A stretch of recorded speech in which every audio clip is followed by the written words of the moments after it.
Hey everybody, Dr. Joe's in the house on this Wednesday, sunny day here in the Washington, D.C. area. I hope you are doing well wherever you are for another Wealth Wednesday. And today we're going to talk think like a banker, borrow like a pro. Think like a banker, borrow like a pro. Unfortunately, there's folks on on Instagram. We got a connection issue there, so I apologize for that. And but we're good. Let's get going. And first of all, I'll do a shout out to Gus O'Feely. I was on his podcast today, and pretty good session. We had three other investors there, almost like a free form discussion. He posed some questions, and we talked about how our responses. We had some very seasoned investors on the panel. I think it's going to get uh, put out there next Friday, so look out for that. Shout out to Gus. Thank you for inviting me, Gus. Had a good time. Okay, so today we're talking about raising money. Think like a banker, as they say, and it's gonna be a good session, I think. Again, talk about my experiences. What's worked, what's not. At the end of the day, as investors, we are looking to, hopefully try to borrow money, or from lenders, banks, hard money lenders, or private money lenders, and it's really important to understand how the other half or the other party sees you and what their needs are, what they're looking for in you, their do's and don'ts, and why should they lend you money. And so I thought it was good to maybe understand what lenders and banks and other financial institutions are looking for, so that will help you as you approach them for financing if and when that becomes necessary.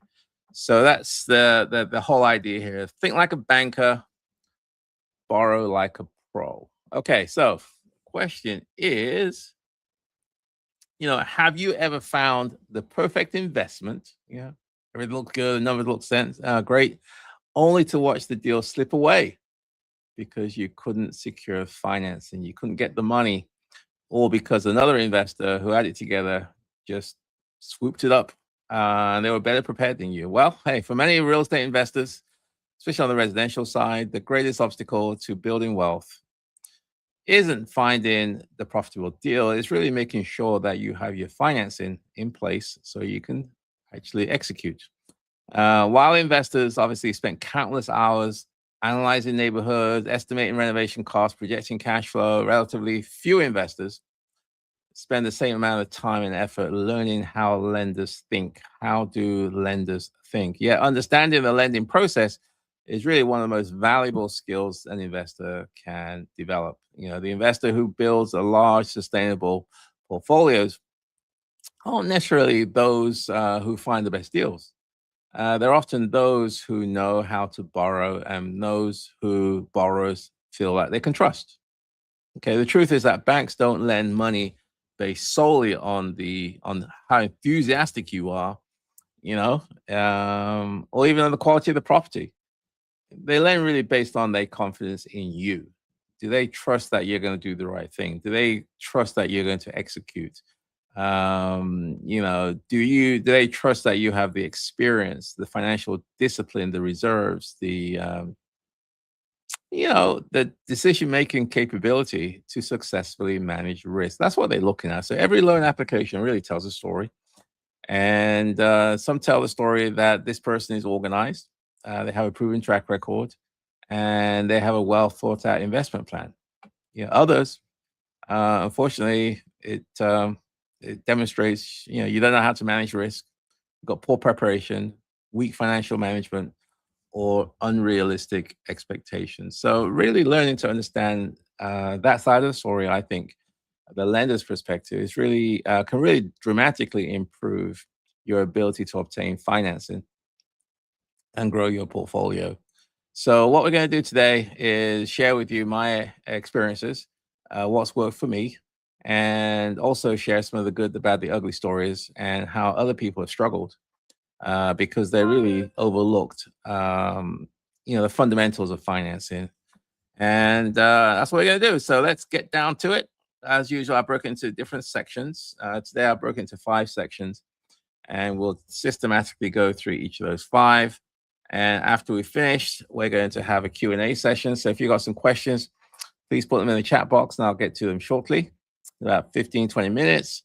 And if you want to book a one-on-one with me, where we can do a deep dive into any topic, any issues, any challenges that you're facing, you can always go to my website, www.joeasamoah.com, www.joeasamoah.com, and you can schedule a one-on-one with me there. Okay, so let's get down to business. Number 1, which is financing is more than money. It's about trust. It's about trust. It's about faith. It's about trust. Yeah. That's a Sade song. The question is, I suppose, if 2 investors apply for the exact loan on the exact same property, why does one person receive an immediate approval while the other one gets nothing, gets rejected? Why is that? Because I think if you understand that, it'll help you position yourself, and hopefully it'll tell you what you have to do in order to get more approvals. Okay, so many investors assume that the loan approval is determined primarily by credit scores or income. Yes, it's true. It's important. But experienced lenders, know that they only tell part of the story. Banks are fundamentally in the business of managing risk. Okay, every loan they approve represents a calculated decision about whether they believe a borrower will successfully repay the debt while protecting the bank's investment. That's what they want to know. Are you going to repay the debt? Are you going to protect our investment? The strongest investors understand that reality, and therefore position it or position their interactions with the lenders through a lens of trust, rather than simply as a vehicle to access money. And successful investors, hopefully like you and I, demonstrate reliability long before they need financing. They maintain organized financial records, communicate professionally, keep personal and business finance separate, and proactively build relationships with lenders. These investors understand really that financing begins months or even years before you need the money. So they nurture those relationships. They build relationships with lenders, before even they need the money. As a result, when opportunities arise, when they do need it, the lender's they've already established the foundation, and the lender hopefully has an understanding who they are, what they're doing, why they're doing it, and a bit more confidence in their ability to execute the project successfully. Unfortunately, many investors learn this lesson the hard way. They wait until they've signed a deal or they got to purchase a house on a contract before contacting the bank. And suddenly they scramble to gather statements, tax returns, pay stubs, bank statements, and they're scrambling to get all this information, and it drags on. It demonstrates a lack of preparation, and so on. So that's how it looks. Are you prepared? Are you ready to move forward with a deal before? Have you done the preparation beforehand?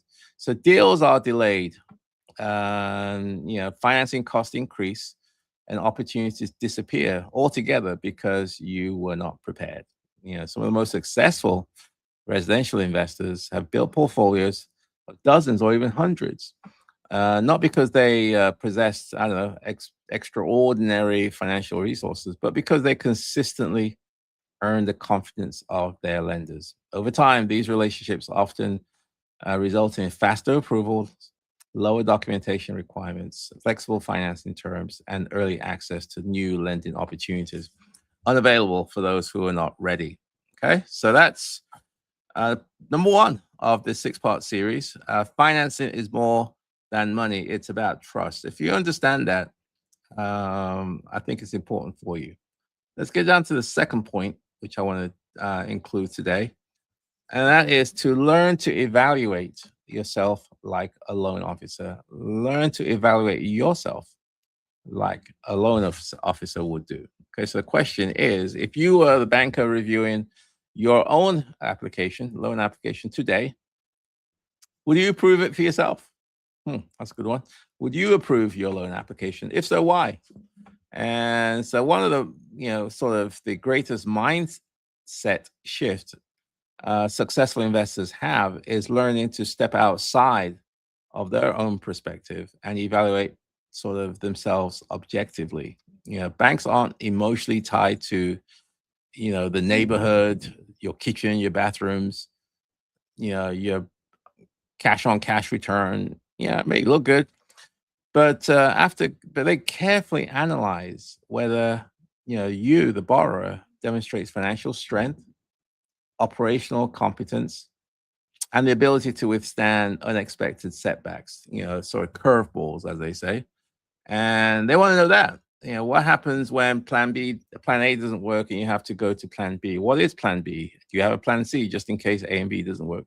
That's what they want. Experienced investors routinely perform the same evaluation before approaching a lender. They review their credit profile, their debt obligations, their liquidity, their reserves, their income and stability, and rental performance and portfolio strength. They do all that with complete honesty. Rather than hoping weaknesses will not be noticed, they proactively address these beforehand. So therefore, when it comes up, they already know how to respond and go on. So this level of preparation can dramatically increase the confidence during the underwriting process because there are few surprises left to uncover. The opposite is obviously is true for those who don't get the loan, and investors sometimes focus exclusively on maximizing leverage while maintaining little cash in reserve.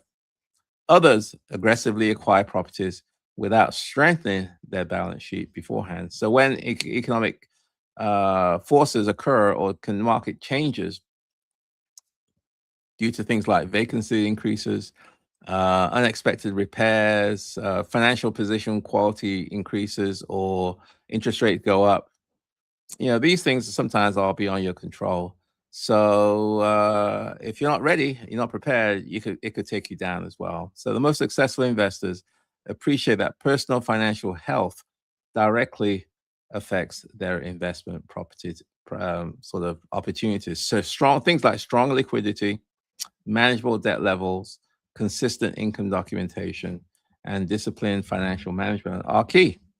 They sort of create the foundation that allows lenders to hopefully say yes a lot more frequently and than they otherwise would do. So that's number two. Let's move on to number three. And the question on number three is topic is why relationships matter more than interest rates. Why our relationship matters more than interest rate, especially for local smaller institutions.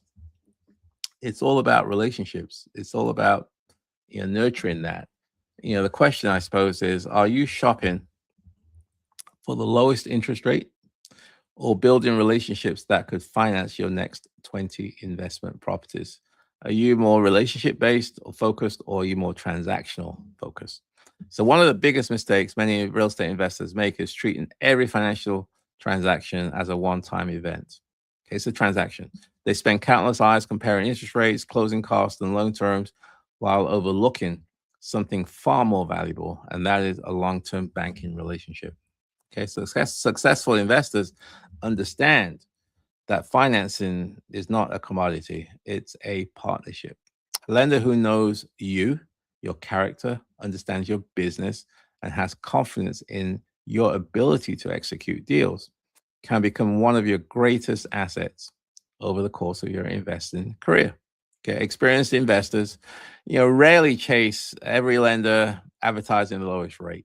Instead, they develop relationships with local bankers, commercial loan officers, mortgage brokers, and community banks that specialize working with real estate investors. So these professionals often becomes the trusted advisors who provide guidance on things like financing structures, they also alert you, the investor, on new programs that may be available and help solve problems that you're going to encounter on your journey. Loans get approved faster. Underwriting becomes a lot smoother, and lenders become more willing to accommodate your unique situation and circumstances. So yeah, every application for inexperienced people starts from scratch. They can't leverage the relationship that they otherwise would have. So it's not easy, but I don't want to. It's key. It's who you know, much time you've taken with them to develop relationships. They know your business. You know what they're looking for, and you position yourself and create these win-win scenarios. So that's number 3. And again, if you got some questions, please put in the chat box. I'll get to them in about 5 or 10 minutes. If you want to book a one-on-one with me, we're going to do a deep dive into any subjects, any topic that you may have pertaining to real estate. I'd be more than happy to discuss that with you. And so let's get down to number 4 of 6. And number 4 is present yourself like a professional investor. Present yourself like a professional investor. Well, when a lender reviews your loan application, do they see a serious real estate investor or a real estate business, or do they see someone simply looking to buy another rental property? Okay, so you need to present yourself as not just this one transaction guy or girl, but you're looking for a relationship. So banks invest in people before they invest in properties. I think you heard the saying, money over management. So management, whatever that saying goes, money follows management. Money follows people. Okay, while every lender evaluates the financial strength of a deal, they are ultimately deciding whether they trust the person managing the investment, the person that they're giving the money to. Successful investors understand this and make every effort to present themselves professionally. They recognize that professionalism, it tends to communicate competence, preparation, and confidence. Qualities, I think, that reduce the perceived level of risk that you have. Professional investors approach financing with the same discipline they apply to managing, same thing that they apply to managing their rental portfolio. Their financial statements are organized. Their tax returns are readily available. The rent rolls are accurate and current, and operating statements clearly demonstrate property performance. Business plans are realistic and supported by market data. Rather than waiting for lenders to request documents, experienced investors anticipate questions that the underwriters may have, and they're prepared with comprehensive answers in advance. So this level of organization makes the lender's job a lot easier and creates confidence throughout the approval process. That's the seasoned investor. That's how they would approach it. The non-seasoned investor is all about guesswork. It's all about, I'll get back to you. And because they just don't know, it's more expensive. They get rejected more often. They don't get the loans. So it's tough. And let's go on to number 5. So number 5 is borrow for growth, not for survival. Borrow for growth, not for survival. First, the question is, are you using financing to create long-term wealth, or are you borrowing simply to solve today's financial problems?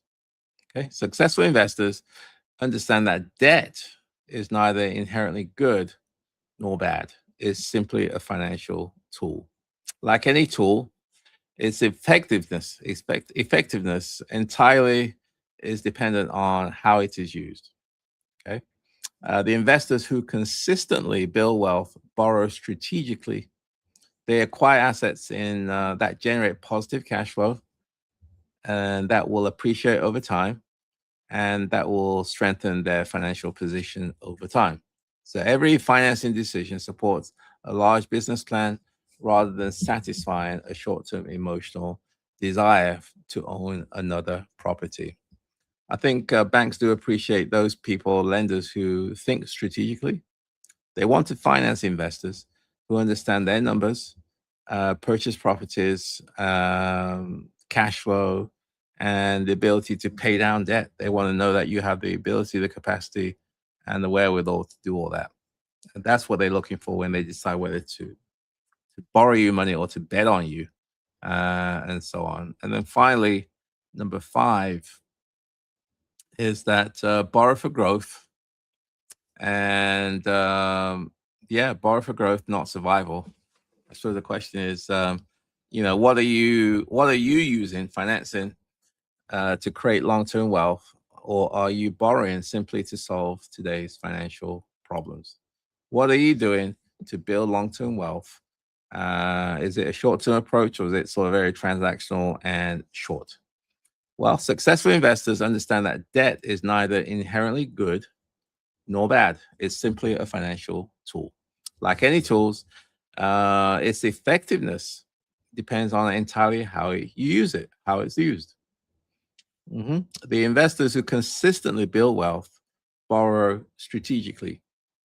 They acquire assets that generate positive cash flow, appreciates over time, and strengthens their financing position. You want the asset to work for you. In other words, every financing decision supports a larger business plan, larger game plan than just satisfying a short-term need or short-term condition. Okay, banks appreciate borrowers who think strategically. They think long-term. They want to finance investors, understand their numbers and their purchase property. They also want to make sure that this asset generates adequate cash flow, so you can comfortably pay back the loans that you have. So investors who carefully analyze purchase prices, renovation budgets, operating expenses, financing costs, vacancy assumptions, long-term returns, and so on, they're viewed as less risky, okay, than those who rely on optimism and optimism only. Yeah, their discipline gives lenders confidence. Future challenges will be managed thoughtfully rather than emotionally.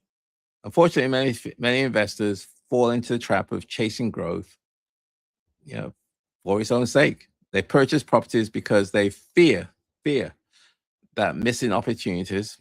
They assume that appreciation will bail them out, but it doesn't always. Address things like weak cash flow, or they want to maybe stretch the payment period from, let's say, 5 years to 10 years to 15 to 20, and so forth. Yeah, people do that. Um, but it's not easy when the market turns. All bets are off, and this is when you find out who's swimming naked, literally. But on this one, yeah, that's how it sort of works here. And yeah, so let me conclude, wrap this up, and then we'll go to the Q&A. So in conclusion, for today anyway, throughout this live stream, what I've tried to do is to provide a perspective on borrowing money. Successful investors think differently about financing. They understand that securing a loan is not simply a transaction, it's the result of years of preparation, discipline, and financial management, and the trust that they've earned with lenders. While many investors concentrate almost exclusively finding the next great deal, experienced investors recognize that their ability to consistently access cash or capital is often dependent on how quickly and sustainably they can grow their portfolio. So thinking like a banker requires a shift in mindset. Instead of asking, how much can I borrow?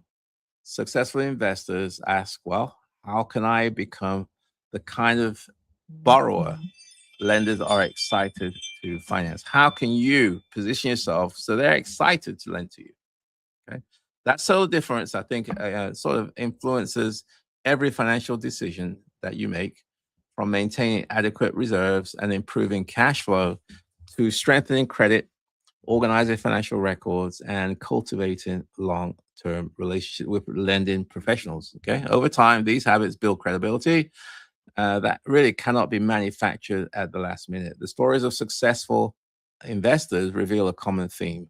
The investors who thrive are the only ones taking the greatest risk.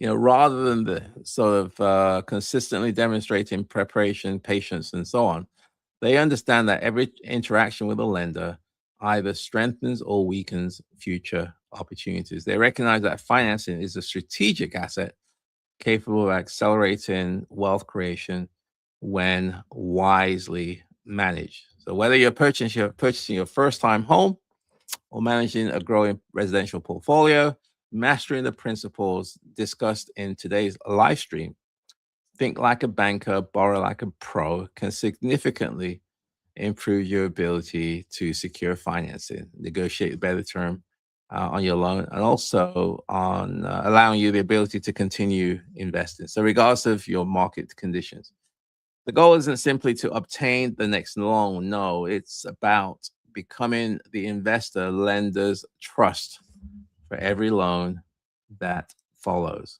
Okay, that therein lies the end of my education part. We're going to kind of transition to the Q&A. So if you've got some questions for me, please put them in the chat box, and I'll get to them in a couple of minutes. If you want to shoot me an email, you can shoot me an email to my email address, which is joe@joeasamoah.com, joe@joeasamoah.com. And if you want to book a one-on-one, as I said before, you can go to my website, www.joeasamoah.com, and you can register for the next available Ask Dr. Joe, where we do a deep dive. I think I have another one tomorrow. Yeah, it's all good. And so you can go to the website and book a one-on-one with me there. So let's get down to the comments. Let's see if there's any comments today. Nestor I have my rentals posted on the affordable housing website. Okay, I'm paying for the basic packages, which is $80 a month. That package is just good for using the boost button placed in my listing setup. Okay. Do you suggest I upgrade to the more expensive package, which unlocks more features? Or do you think I should just keep the basic plan I'm paying for now? Okay. That's an affordable housing. It's a website where we post a lot of our properties, at least I do anyway, for rent. And those people who have a voucher are more likely to see it. I don't use the subscription one. I do use affordablehousing.com, and I have a paid version of that one, which gives you access to more data. You can really get a good idea. I mean, it's not bad. I use affordable housing. I also use Zillow. So the question is, should you use the paid or not? I use it because when I have a vacancy, I want to get it rented as soon as possible and get as much eyeballs looking at the property. But you also want to make sure that it's worth your while. So that's going to be I think a further analysis. I can share with you what I do. I pay for it, okay, and it's not cheap, but I think it's worth it. But I'll leave it up to you. I found more success with Zillow, and recently I'm getting some more hits now with affordable housing. So yeah, good question, Nestor. Hopefully I answered it. If not, then just please put us follow up to make it worth your while. Have a look. I'm good. Hope you guys have been watching the World Cup. I have. Following your country, whichever country you support or the team that you support. I watched the US game a couple of days ago. It's kind of disappointing they lost. I was rooting for Ghana. I was born there. And I suppose now my favorite team, since the US is gone, is England. So I'm looking forward to hopefully a couple of games. I think England's playing Norway. So that should be a good game. But England did a good job. And so anyway, that's the end of my today's session. Hopefully it was interesting. Hope you're doing well. And I look forward to seeing you next Wednesday on another Wealth Wednesday. Take care. Bye for now.